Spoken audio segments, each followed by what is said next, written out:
This is Battlefield 6.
As a millennial, if you come from the glory days of Battlefield Bad Company 2, 3 and 4, and potentially if you're a, what would it be, Generation X, you remember your older Battlefields too. Nonetheless, this one is going to straddle generational divides. This is going to bring it all back. I'm being quite emphatic, but the nostalgia, the flashbacks, the almost muscle memory that this game is evoking in me is incredible. I sometimes forget that I'm playing Battlefield 6 in 2025 and I just feel I'm in the zone in 3 or 4.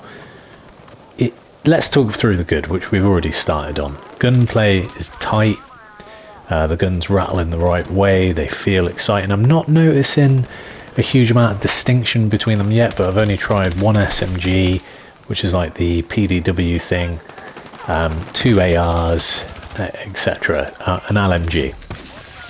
So there's not a huge amount of characteristics between them, which is probably more in the realism vein versus something like COD, which we'll talk about later. But yeah, overall the gunplay is lovely. The slide is far less arcadey and gratuitous than it is in Call of Duty, where you sort of slide for about 6 meters. It's a much more realistic sort of shunt. So yeah, it feels less like you'll be able to do stupid movement tactics to evade the enemy, and frankly that's not what Battlefield is about. So gunplay is great, movement is good. Maps, now King's Battery for me is incredible. I loved it from the off, and I think there's always a bit of a leaning towards a map when you do well on it, and I immediately just got that map. I'm an infantry AR player primarily. We'll talk about domination though, there's a problem with domination. But King's Battery for me just felt great, the flow was right, the alleyways, I immediately clocked the flanking routes, and it just felt fantastic. And then the other map, which I can't remember the name of, which is infantry focused again, it's got sort of an Arabian feel, that is great as well, and that really grew on me. This Tehran Mountain Way, is great. I think I like sort of mini story moments, places where I can sort of navigate and build up infantry streaks. I do some vehicle gunplay, I'm not a sniper, so I'm looking for areas where I can sort of create those little mini episodes of just hero moments, right? So the bigger maps, you sort of have to learn where those hot spots are and sort of stay around those. It's hot here. It's a little bit hot. Put the sun cream on. Whoa, spicy. Nice segue into vehicular gameplay here. The tanks are a little strange. They skirt around a lot more than I'm used to. They feel like they're on ice compared to some of the prior Battlefields. But yeah, they feel okay, they feel good. The helicopter does not. I used to be pretty adept with the heli in Battlefield 3 in particular, and less so in Battlefield 4. Something is off with the helis. I don't know if I just need to calibrate the controls and have a proper look into it, which I lack the patience of. But yeah, the helis didn't feel great to me right now. It probably is just a control thing. The tanks do slide around a bit too crazy for me. But destruction, as you just saw there, destruction is back, and oh my god, is it satisfying. I think it might be the most satisfying, potentially. The way sort of elements and materials deform, it looks more realistic than it ever has. You gain damage if, you know, buildings toppling on you. You used to be able to actually kill enemies in Battlefield Bad Company 2 with destruction, so I don't know whether it quite takes it to that level, but nonetheless, destruction is looking great. And I think this game has a huge amount of potential, and I say potential because we have to see what full release brings. I've been a child and an infant and pre-ordered. Yes, I bow my head in shame. I just thought, you know, let's go, let's do it. After the beta, I felt quite elated with what I was experiencing, so we'll see whether I've made a folly.